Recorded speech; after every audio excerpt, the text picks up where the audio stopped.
Hello, my name is Maria Garcia and I live in El Salvador. I woke to the sound of an explosion that rocked the whole house.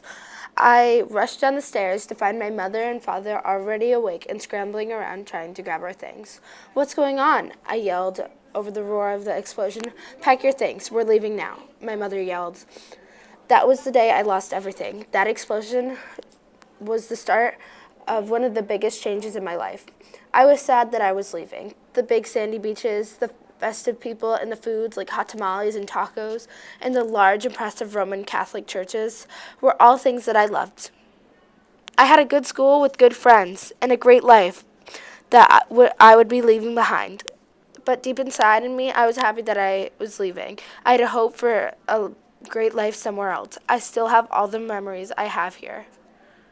In El Salvador, we have one of the largest active volcano populations in Central America, next to Nicaragua and Guatemala. One of the volcanoes that was near our town has recently erupted, pushing millions out of their homes. We also have several other problems, including economy. We receive $8,300 approximately each year, water pollution, and gangs. There are over 25,000 gang members at large in natural disasters. These problems that we have led us to leave El Salvador. We were on the border when disaster struck. Our little truck got stuck on the side of the road with no gas in the tank. My mother, who was as terrified as I was, told me, "Run, Maria. Don't come back for us. Just run." I climbed out fast and started running as fast as I could, both fear and sadness pushing me to move faster. I had no sense of which direction I was running, just away from the disasters and away from the sadness that I was leaving behind. I dove behind a clump of bushes and watched as my family's truck was completely submerged in lava, my parents still trapped inside. I knew in my heart that they were gone, but I had to keep their memory alive. But it still felt like the world was dropped onto my shoulders. I had to worry about the present, not the past. The lava was quickly approaching where I was standing. I started moving towards the only place I knew would be safe, San Salvador. A few weeks later, I am in a foster home, and I hated every minute of it. I hear one of my foster parents on the phone. She hangs it up and says my grandparents are in California. I explode with joy. I'm going to America.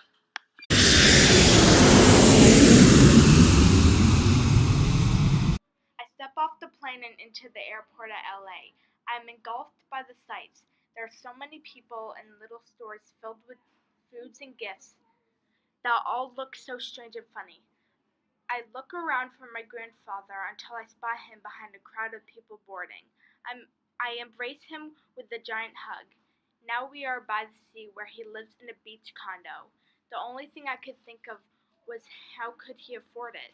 The sand squeezes my bare feet and then the warm water soaks my ankles.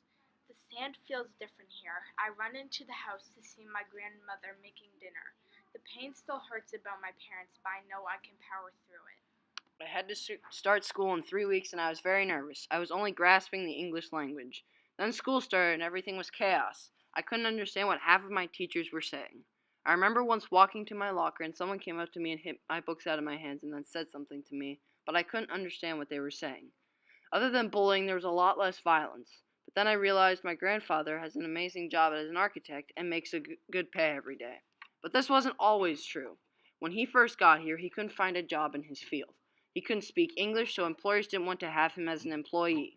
Slowly, he began to learn English and became an architect. There's still a lot of challenges I face, and I do need to understand the language more to get my grades up so I can have a better life as I get older. Learning English was the most difficult part. I spent week after week studying textbooks, going to classes, and staying up late every night trying to learn and improve my English. The weeks turned into months, and the months turned into years, but I was slowly learning English.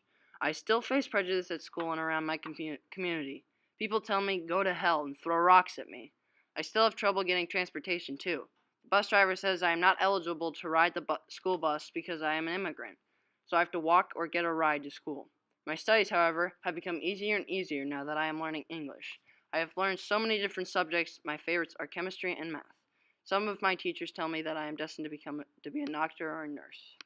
Immigrants come to America and have no idea how to speak the language. We, the people, as Americans, should offer free language learning classes so that the immigrants can assimilate into their new culture. This will work because several immigrants who arrive here are flabbergasted at what they can learn from just one or two language learning classes.